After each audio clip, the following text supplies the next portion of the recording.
Ibu yang terkasih, selamat berjumpa kembali bersama Wanita Katolik RI DPD Sumatera Selatan.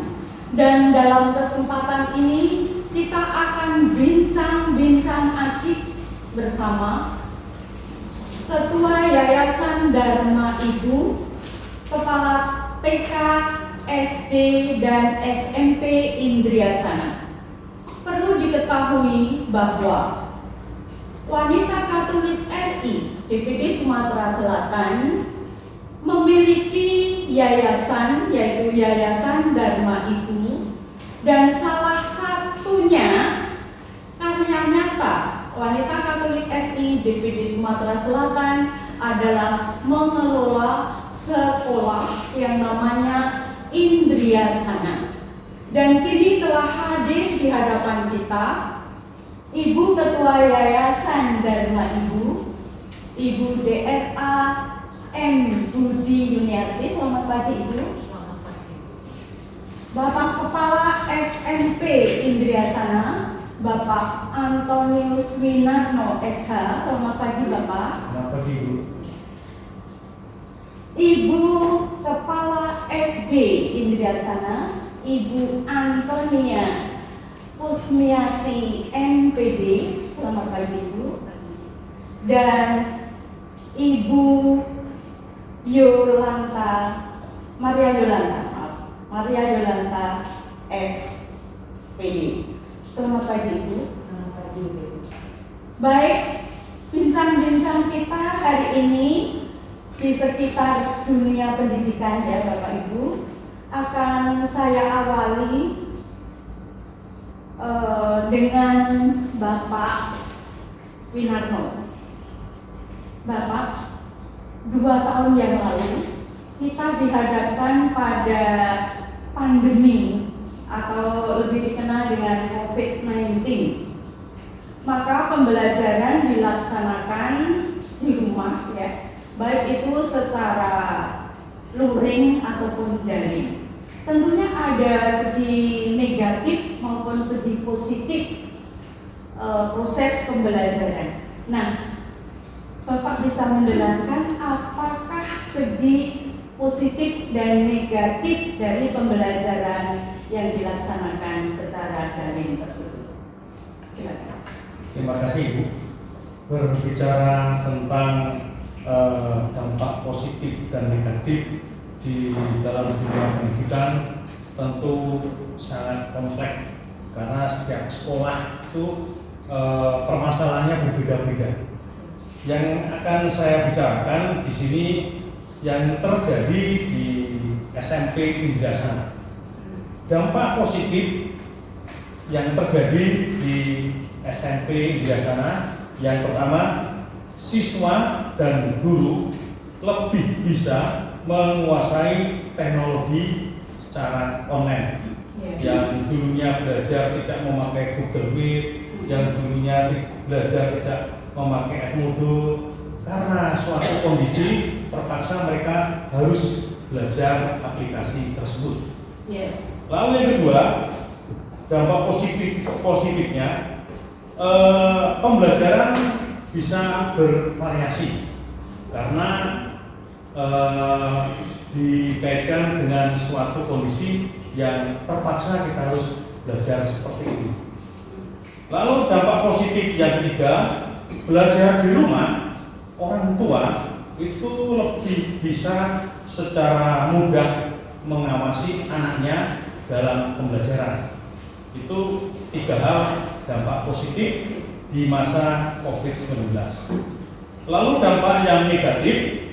Dampak negatif yang pertama, terkendalanya sinyal karena pembelajaran pada saat itu menggunakan HP. Sedangkan anak-anak kita tempat tinggalnya itu tidak berpusat di tengah kota, tetapi ada yang mereka tinggal di pinggir-pinggir kota. Gitu. Lalu dampak negatif yang kedua, ada beberapa siswa itu tidak memiliki HP karena terkendala ekonomi orang tua. Lalu dampak yang ketiga, tidak semua materi pelajaran itu dapat terserap dengan baik karena kondisi tadi. Lalu yang terakhir, tujuan pembelajaran itu jelas tidak akan tercapai dengan maksimal. Itulah dampak positif dan negatif yang terjadi di sekolah SMP Negara. Baik, terima kasih Pak. Bagaimana mengatasi siswa yang tidak punya HP tadi ya? Kan mereka harus lapor juga ya hasil tugasnya kepada guru. Selama ini bagaimana? Untuk siswa yang tidak punya HP, kami memberikan kelonggaran terhadap orang tua untuk datang ke sekolah mengambil tugas yang dibuat oleh Bapak Ibu guru bidang studi masing-masing. Jadi nanti tugasnya itu dikerjakan di rumah. Itu cara mengatasi bagi siswa yang tidak memiliki HP. Iya. Tapi saya kira tidak seberapa ya yang tidak memiliki HP ya. Iya, benar. Iya, baik, terima kasih. Masih kita lanjutkan ke Pak Minarno ya. Tapi mungkin antara TK dan SD itu permasalahannya sama ya, dampak positif dan negatif dari COVID-19 kemarin ya. Bapak, saat ini kita sudah dihadapkan pada pembelajaran tatap muka ya.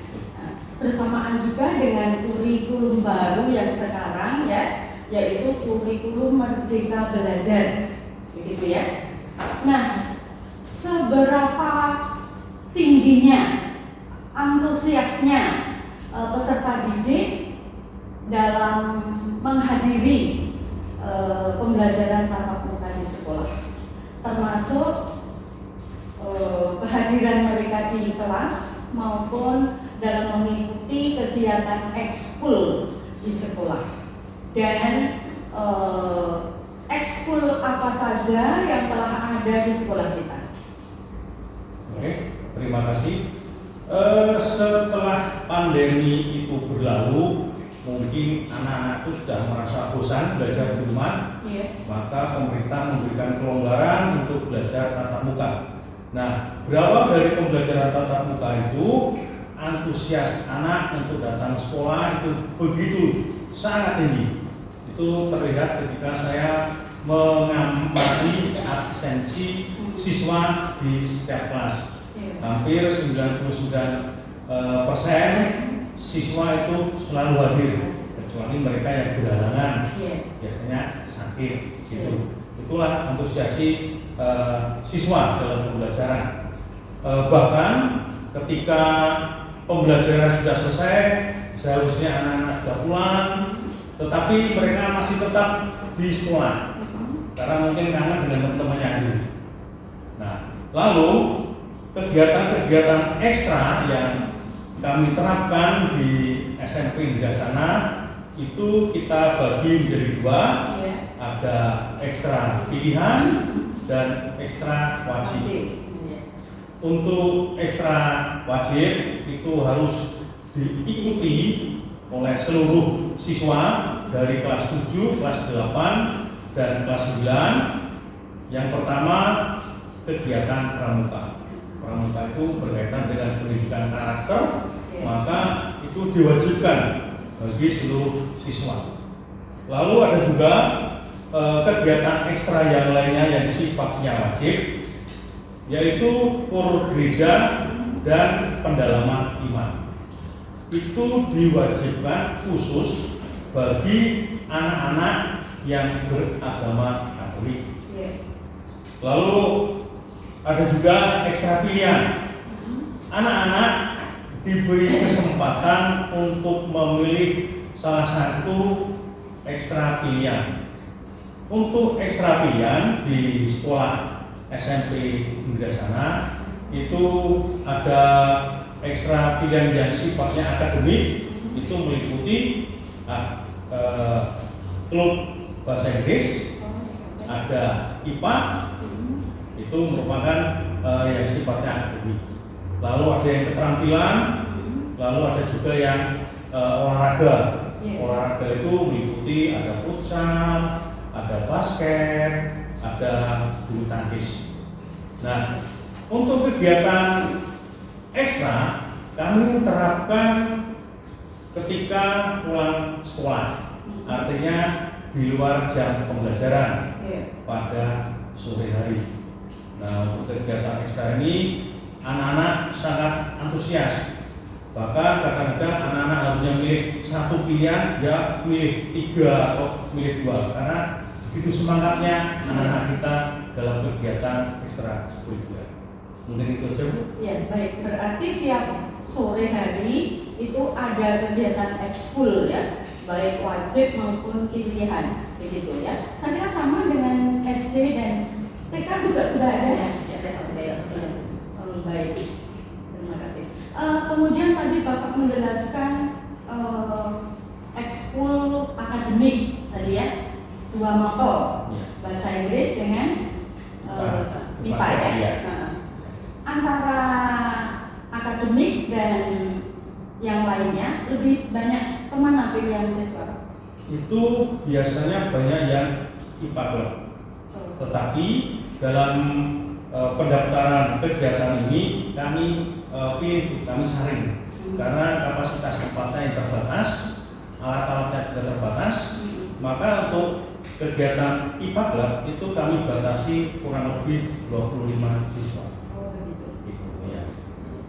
Yang lain mereka memilih ekstra yang lainnya. Oke, terima kasih. Nanti akan lanjut, tapi saya akan beralih ke Kepala SD dulu ya, Ibu Kusmiati.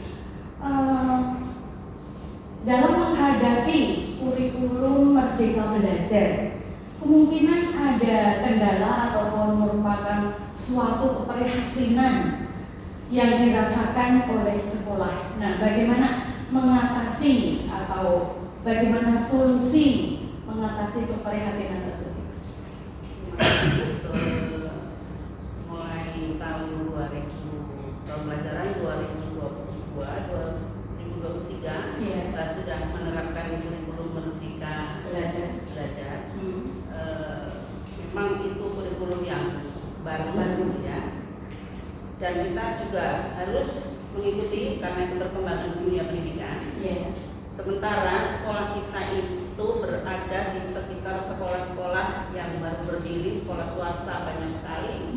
Di sekitar kita ada sekolah SIS, ada IPK, ada Penabur, ada IGS, IBA, dan Agatha itu masih berada di sekitar sekolah kita.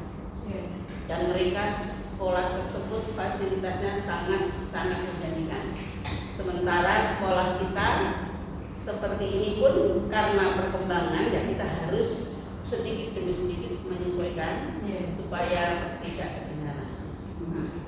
Di samping itu gurunya pun juga harus kita adakan pelatihan-pelatihan untuk menghadapi kurikulum Merdeka. Kami selalu juga mengimbau guru untuk mengikuti workshop kurikulum Merdeka dan mengadakan misalnya ada pendaftaran PPG, ada pendaftaran guru penggerak. Kami juga ikut mendaftarkan. Kebetulan ini puji Tuhan ada 2 guru yang bisa terjaring di PPG dan ada 1 guru yang diterima sebagai guru penggerak. Karena kita juga harus berjuang, harus menyesuaikan dengan sekolah-sekolah lain, baik dari sumber daya manusia maupun dari sarana prasarana sekolah. Untuk sarana prasarana sekolah, ya kita mengimbau maupun menyarankan, menganjurkan untuk yayasan kita memperbaiki sekolah kita supaya tidak ketinggalan dengan sekolah-sekolah lain. Contohnya meningkatkan gedung, perbaikan lapangan, terus untuk yang di luar biar bisa kelihatan dari masyarakat luar bahwa ini sekolah ini juga bagus loh gedungnya, sekolah ini juga mengalami perbaikan loh. Nah mereka pun ada orang tua yang ke sekolah melihat kelas kok nggak ada AC ya, sementara sekolah sudah AC, asalnya sudah AC ya. Saya jawab sabar Bapak, kami juga akan mengusahakan itu jawaban kami supaya kita tidak ketinggalan dengan sekolah-sekolah lain. Makanya kami mengimbau sedikit Kemudian mudah-mudahan mulai tahun ini dari kelas 1 dulu, nah termasuk untuk kelas berikutnya. Jadi sedikit demi sedikit itu supaya kita sekolah tidak ketinggalan dan sekolah. Baik, ya, baik. Oke Ibu. Kemudian kalau tadi sarana prasarana kita belum lengkap ya, tapi ada daya tarik tersendiri ya. Sekolah kita ini kan sudah diakreditasi dengan predikat A, ya. Saya baca tadi ya, untuk tingkat SD, SMP A juga ya. TK-nya, ya. Nanti tahun depan menjadi A ya. Nah itu juga perlu dipasang ya di depan di apa nama, ya. Itu juga menjadi daya tarik juga ya. Selanjutnya bagaimana dalam menanamkan pendidikan karakter di sekolah kita? Dalam menanamkan pendidikan karakter di sekolah kita, ya kita dari kecil, dari kelas 1 sudah mulai kita arahkan bagaimana di sekolah datang bersama orang tua, tata tertib bagaimana kita harus sarankan sejak dari kelas 1 masuk kelas, bapak ibunya seperti apa, bagaimana sikapnya, terus selalu kita tanamkan, kita sambut anak-anak dari depan, anak-anak kasih saran karena kalau dulu kan nggak boleh seperti ini, sekarang sudah boleh, tapi kita sarankan masih seperti ini. Ya. Kalau dia mau seperti ya tergantung anak-anaknya mau yang apa gitu. Tapi kita sudah adakan pendekatan-pendekatan supaya anak-anak tersebut juga akrab dengan bapak ibu guru. Tidak hanya bapak ibu kelasnya saja, tetapi seluruh bapak ibu guru kelas, bapak ibu guru bidang semua ikut untuk menyambut anak di depan sini dan di sana. Itu sudah kami terapkan setiap pagi. Anak-anak jadi disambut oleh bapak ibu guru, orang tua hanya mengantarkan sampai di depan. Dia membatas ketemu dengan gurunya, entah guru kelas atau guru bidang tidak dipilih. Jadi mereka kenal, oh ini bapak ini. Baik, jadi telah ditanamkan senyum, sapa dan salam gitu ya. Saya ingat waktu saya sekolah SD dulu, begitu teng masuk, itu anak-anak dibariskan Bu. Dibariskan menjadi 2 baris, laki-laki dan perempuan. Begitu nanti ada ketua kelasnya berdiri, mana yang suruh masuk duluan gitu ya, sambil bersalaman gitu dengan ibu guru. Nah itu bisa diterapkan seperti itu juga ya. Baik. Oke. Selain itu ada lagi setiap pukul 12 siang, karena kita sekolah ciri khas Katolik, jadi kami ada dari pusat sumber di tata usaha sumber suara di sana, kami salurkan ke kelas-kelas, ke ruangan-ruangan untuk doa Injilus. Jadi setiap jam 12 anak-anak berhenti mengerjakan pekerjaannya, kita ambil waktu bersama ibu guru di kelas, kita pandu dari kantor. Nah kita dari kantor pakai ini, pakai pengeras, anak beserta orang guru-guru di kelas, mereka melaksanakan Injilus. Itu ciri khas kami setiap jam 12 siang. Termasuk berdoa ya Bu ya? Ya, berdoa pagi pasti setiap sebelum belajar selalu berdoa bersama. Jam 12 siang Injilus, jam 12.45 mereka mau pulang. Oke, terima kasih. Baik, kita lanjutkan kepada Kepala TK Ibu Maria Yolanta. Ibu, saat ini juga pendidikan ataupun kita ya, anak-anak khususnya itu dihadapkan pada kemajuan teknologi ya.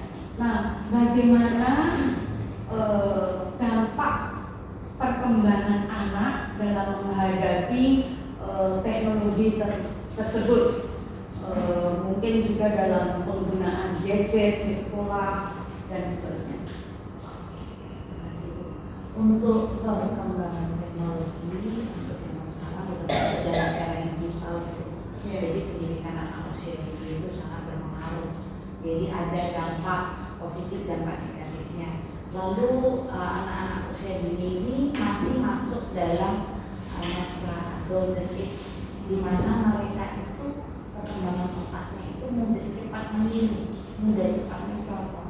Jadi kalau informasi yang didapat dari perkembangan teknologi pasti ada dampak positif dan negatif. Lalu bagaimana cara kami untuk mengatasi dampak-dampak tersebut? Itu salah satunya pertama mengadakan kelas parenting, Bu. Kelas parenting itu merupakan program dari TK kami. Memang setiap tahun itu pasti diadakan. Program itu dilaksanakan setahun itu 2 kali, Bu. Setahun 2 kali saja. Jadi di semester 1 dan semester 2. Nah, itu ada kelas parenting. Jadi wali murid itu dikumpulkan ya dalam ruang kelas, kelas parenting itu hanya setahun 2 kali saja. Itu hanya untuk kelas parentingnya, Bu. Belum ada yang lain ya, komite dan lain-lain ya. Hanya untuk kelas parentingnya aja. Itu 2 kali.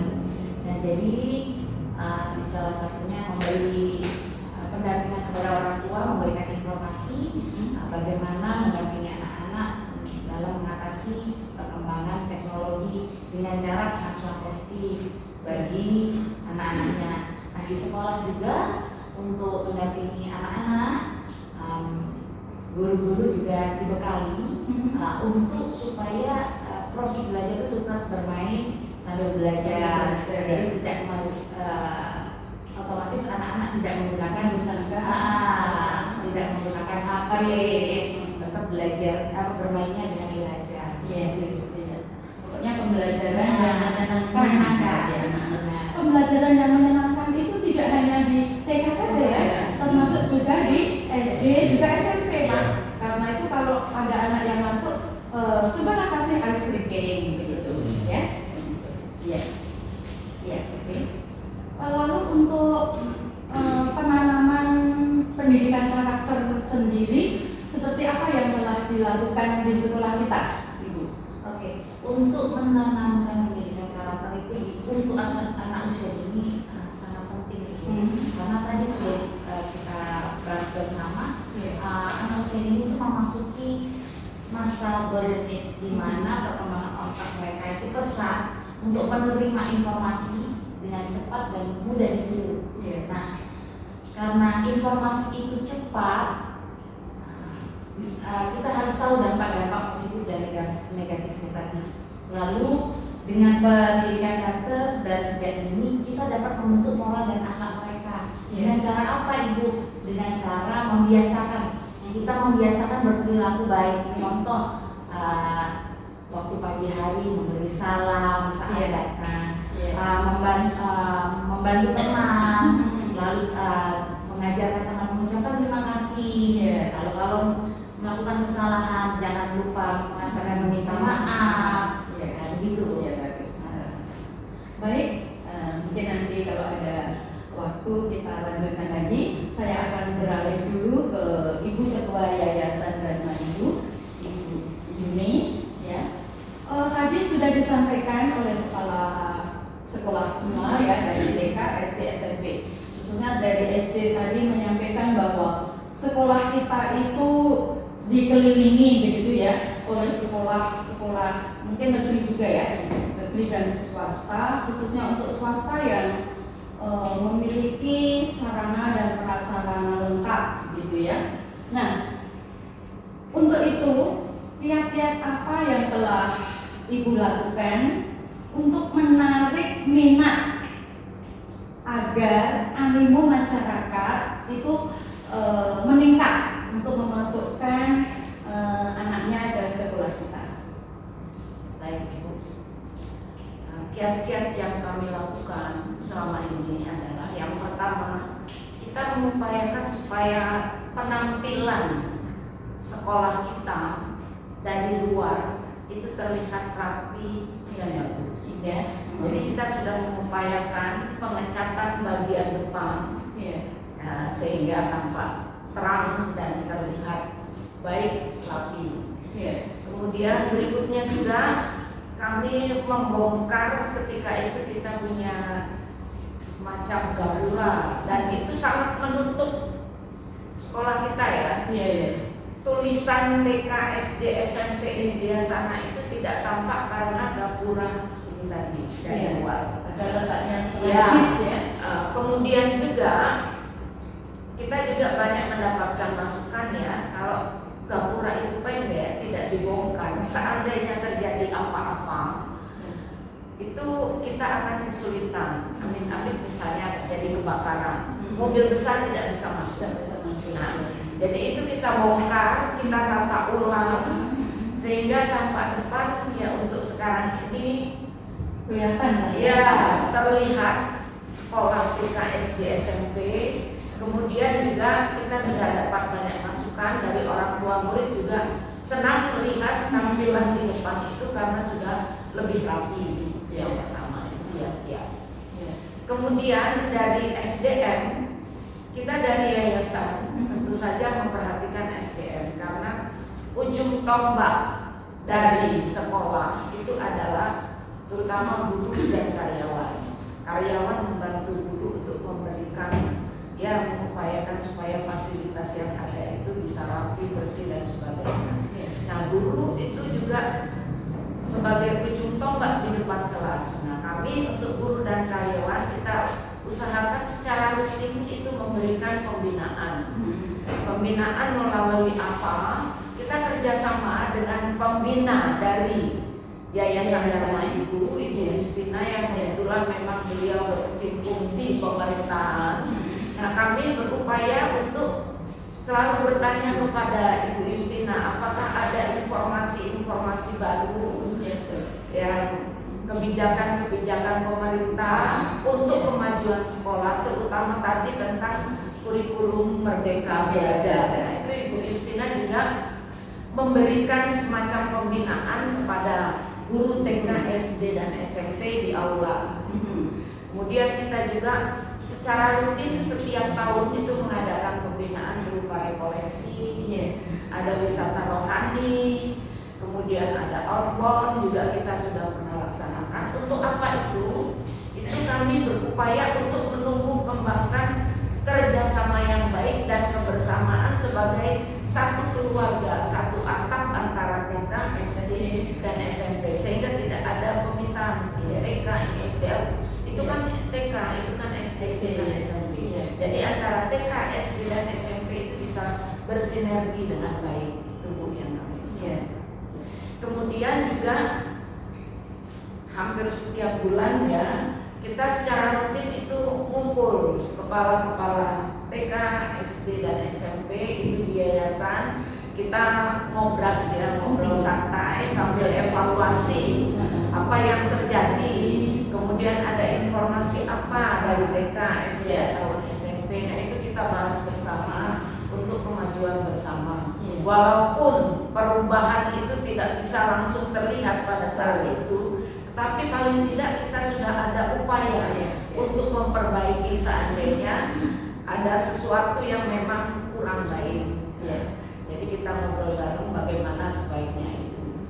Kemudian juga melalui kepala sekolah saya selalu mengingatkan, tolong disampaikan kepada guru terutama, karena promosi yang utama itu tidak perlu dengan iklan ini atau itu, tetapi promosi yang utama itu justru guru ketika dia berada di depan kelas dan mengajar, mendidik para peserta didiknya.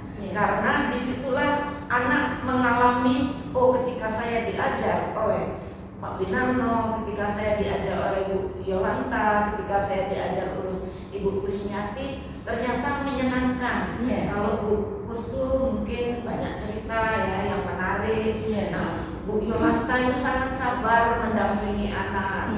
Sementara Pak Winarno itu materi yang dia sampaikan itu menyenangkan dan seterusnya. Nah, ini promosi karena anak akan bercerita entah kepada sesama teman ketika berada di lingkungan sekolah maupun ketika dia bermain bersama tetangga. Oh, di sekolah itu aku punya guru yang kayak gini.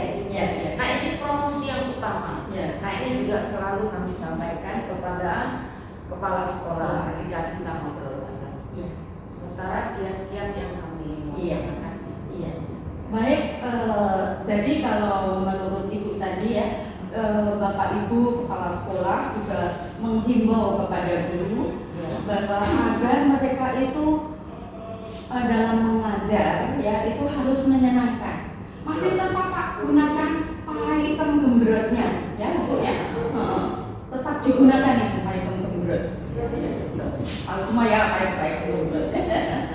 Iya.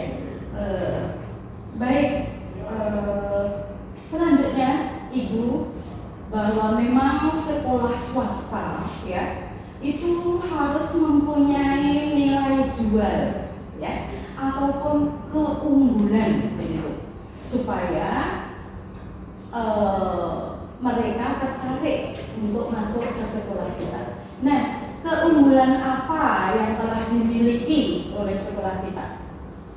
Baik Ibu, dengan adanya sekolah kita yang memang sangat sederhana ini, tapi kita optimis karena sejak dulu itu paduan suara Indria Sana itu sudah punya nama ya. Oke.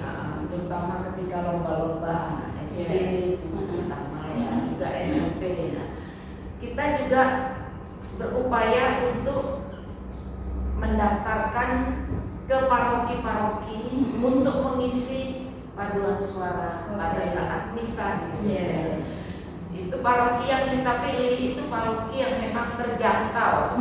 Jadi lokasinya tidak terlalu jauh, mudah untuk dijangkau. Misalnya di Santo Petrus, kemudian di Santo Yosef, kemudian di San Frades. Ini yang seringkali kita mengisi kur pada saat misa.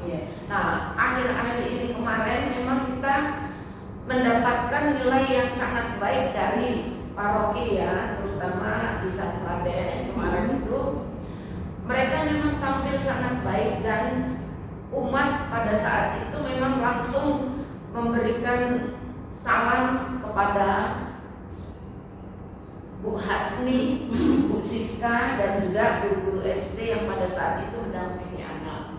Dan kemudian ada kesempatan juga kita sekalian promosi karena ditampilkan di layar monitor profil dari setiap jenjang pendidikan. Jadi TK itu ini menerima pendaftaran ini, jadi itu semua umat itu melihat, oh TK Indria Sana itu seperti ini. Dengan motonya, dengan fasilitasnya walaupun sederhana tetapi tetap ditambah apik dan menarik. SD itu seperti ini dan seterusnya, begitu juga dengan SMP. Jadi langsung ditampilkan melalui layar monitor. Itu salah satu. Kemudian keunggulan lain lagi yang jelas, sekolah kita Yayasan Dharma Ibu yang mengelola TK, SD dan SMP Indria Sana ini punya lokasi yang sangat strategis ya Bu. Sekolah ini mudah dijangkau, dekat kemana-mana. Itu menjadi salah satu keunggulan. Kemudian ya yang masuk ke sekolah kita ini bersyukur sampai saat ini juga guru-guru yang mengajar, guru-guru Bangau itu banyak yang masuk ke sini. Kemudian karyawan seminari yang di bengkel itu anak-anaknya juga masuk ke sini. Bahkan dari dosen-dosen musik itu juga yang banyak yang masuk ke sini. Itu salah satunya. Paling tidak itu nilai plusnya dengan lokasi sekolah kita yang cukup strategis. Nah, keunggulannya itu ya sementara. Tapi akan selalu meningkat ya. Dengan kita cari terobosan baru. Apa sih kira-kira yang bisa kita sampaikan? Nah, ini biasanya kita ketika ngobrol bareng bersama kepala sekolah itu juga akan berpikir ke situ. Kemudian Ibu Justina sebagai pembina kami itu juga menginginkan supaya kita membuat dari setiap jenjang pendidikan itu membuat terobosan apa yang akan dilakukan selama 1 tahun ke depan dari tahun 2023-2024. Jadi ini sudah lama kami sampaikan kepada kepala-kepala sekolah untuk membuat itu. Andaikan mau melakukan kegiatan apa yang menarik, kemudian bagaimana dananya, karena memang seperti kita tahu sekolah kita juga mendapat bantuan BOS untuk SD dan SMP. TK namanya apa ya? Ini juga mendapat. Dengan bantuan dari pemerintah itu kita akan mengemas kegiatan apa kira-kira yang bisa dilakukan oleh peserta didik kita untuk menarik animo masyarakat masuk ke sekolah kita. Karena kita menjual jasa, kepuasan pelanggan itu harus kita utamakan. Terima kasih. Baik, satu lagi aja. Ini untuk semua Ya. baik dari kepala TK, SD, SMP dan juga ibu ketua yayasan.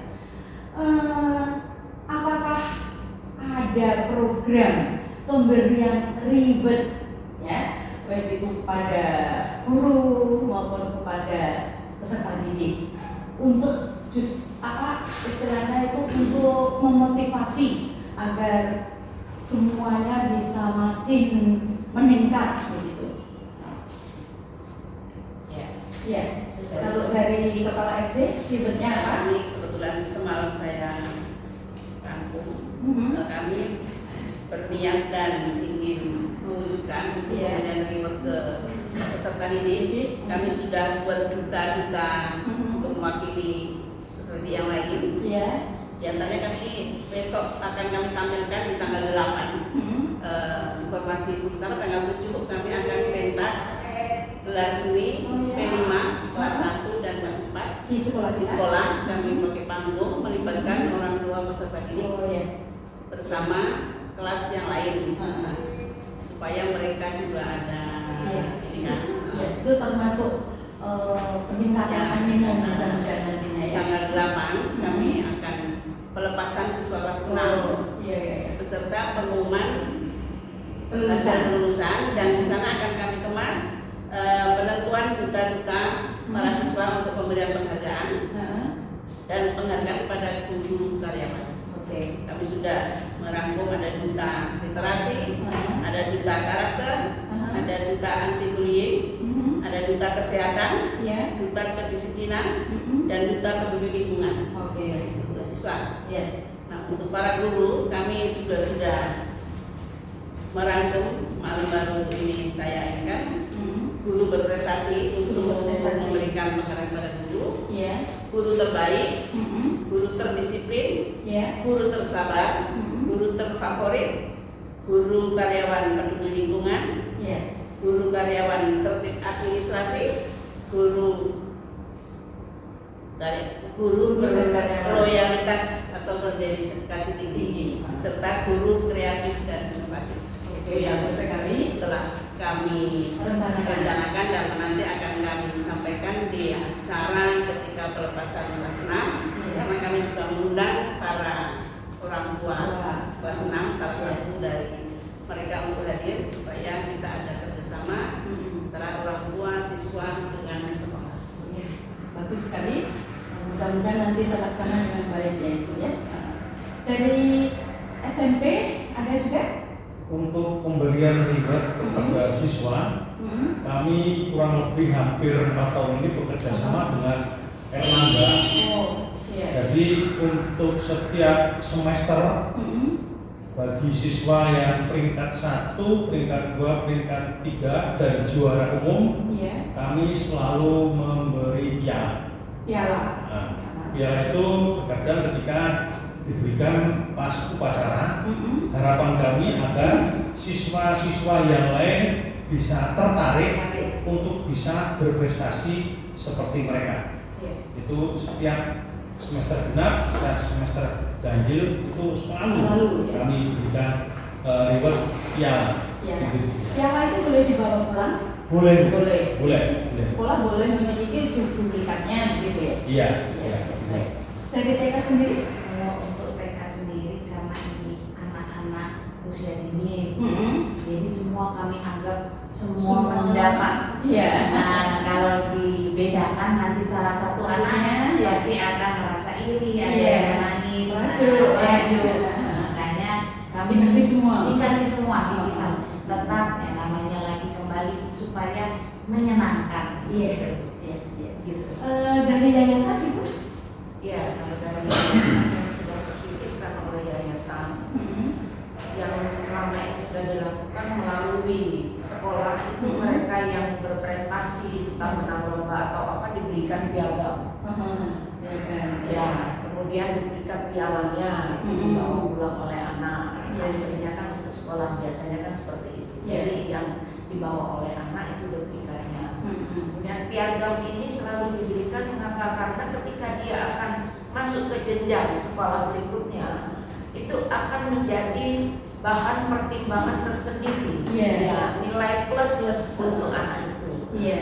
Dan kemudian untuk guru juga diberikan piagam. Mm-mm. Kemudian jika ada pembinaan itu mungkin diatur oleh, kan kalau kita lomba itu biasanya ada uang pembinaan dan Oh, iya. Nah, uang pembinaan itu akan diatur melalui kepala sekolah Sekolah. untuk disampaikan kepada gurunya. Oke. Kemudian yang terpikirkan untuk yang akan datang, nah itu untuk guru yang berprestasi seperti yang juga sudah disampaikan oleh Bupus. Nah itu tentu saja kan kita akan bekerja sama dengan kepala-kepala sekolah untuk memberikan reward kepada guru yang berprestasi, bukan nominal yang besar, yang wah atau apa, tetapi paling tidak adanya perhatian, perhatian kepada guru, karena mau tidak mau guru dan karyawan itu harus terus-menerus disapa lewat apa, sekecil apapun itu. Ketika dia disapa, ada sesuatu tanda yang mereka terima, itu sungguh sudah merupakan suatu motivasi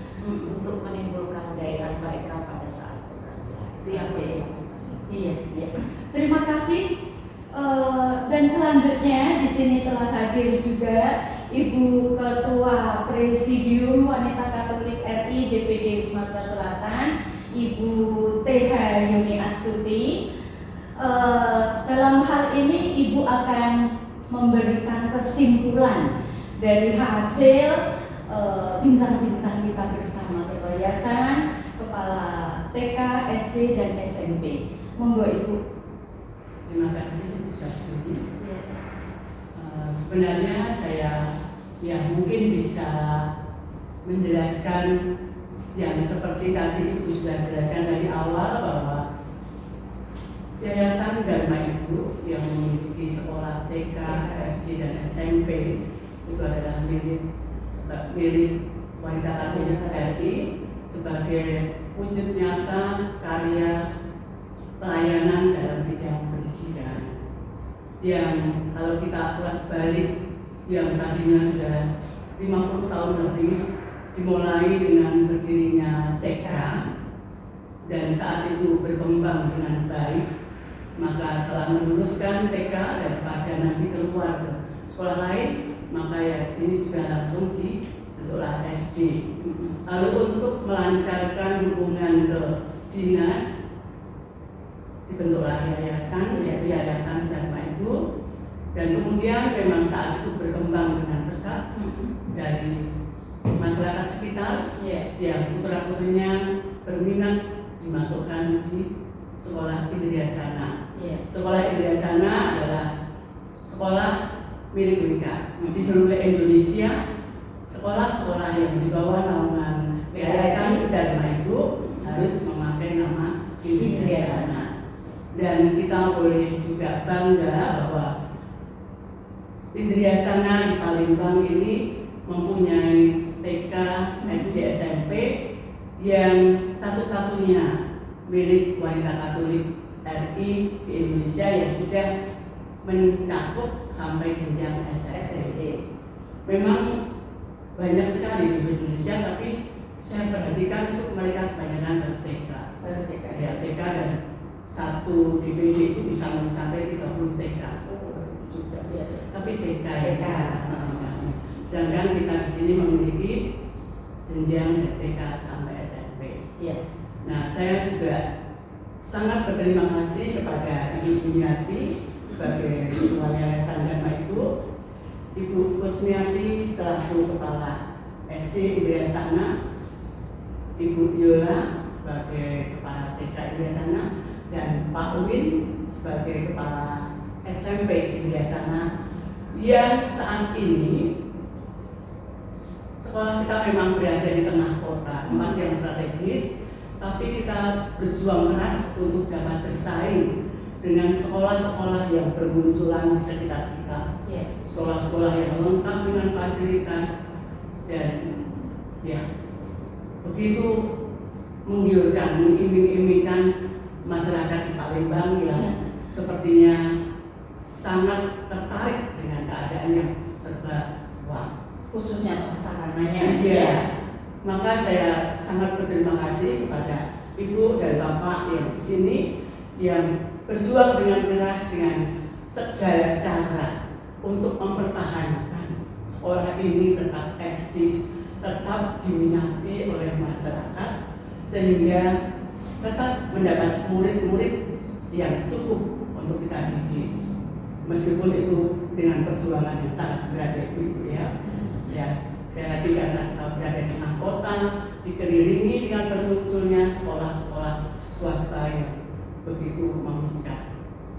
Nah, kembali ke tadi bahwa ini adalah bentuk pelayanan di bidang pendidikan dari Wanita Katolik RI DPD Sumatera Selatan. Ya, seperti yang telah diuraikan oleh Bapak Ibu tadi, maka kami dari Presidium DPD Wanita Katolik Sumatera Selatan sangat berterima kasih dan semoga perjuangan Ibu Bapak yang direstui oleh Allah dan kita bisa menjalin kerjasama yang baik. Dengan kerjasama yang baik di antara kita, maka semuanya semoga dapat berjalan dengan baik. Terima kasih. Bapak Ibu yang saya hormati, demikian bincang-bincang kita bersama Ketua Presidium, kemudian Ketua Yayasan Dharma Ibu, dan Kepala TK, SD, dan SMP Indriasana. Mudah-mudahan bermanfaat untuk kita semua. Dan ke depan sekolah kita makin berkembang dan makin maju. Demikian, terima kasih. Terima kasih ya Ibu.